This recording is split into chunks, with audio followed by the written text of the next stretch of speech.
Pulai cha mate dora lu tu in. Yang pat tam tam tak an ya.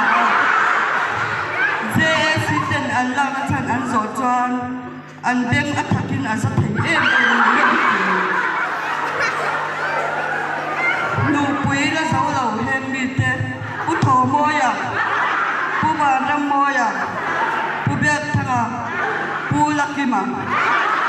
pu ka ena te hian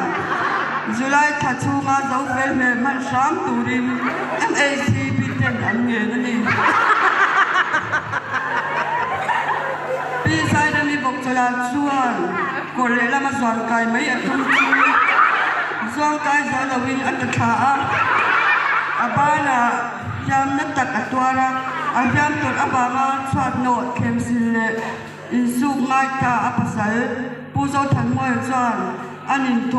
anin tot thu kan palai te ne na lu ul te na sai Masuk kumlaman mulai pudin pele pural saku baju polis maning IPC section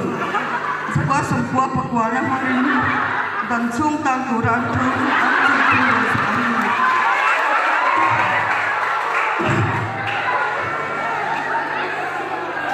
kanval sinyal kanval kima kanval ramcha kanval biak liana kanval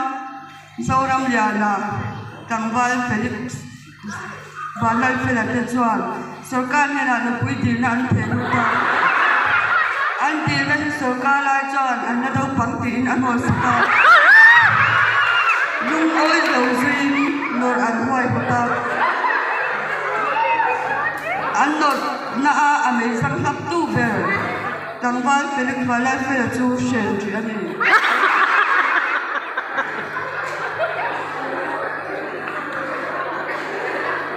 Lai tina bok chan thi pu bek nu na pu ma lo ma pu la rin o ma ta chan an nin to thu kan pala ya si nu pui ngam tak amalan tum pu zir ria na le pu sai than moi te chu len tang MAG pe ta chan ngam lo ama oma pom cham ve mai tu ri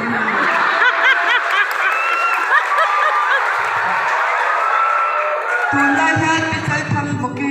Pisai thang buki vok ahur le meka kumalo ma vok pai pol tumin anor na sa rea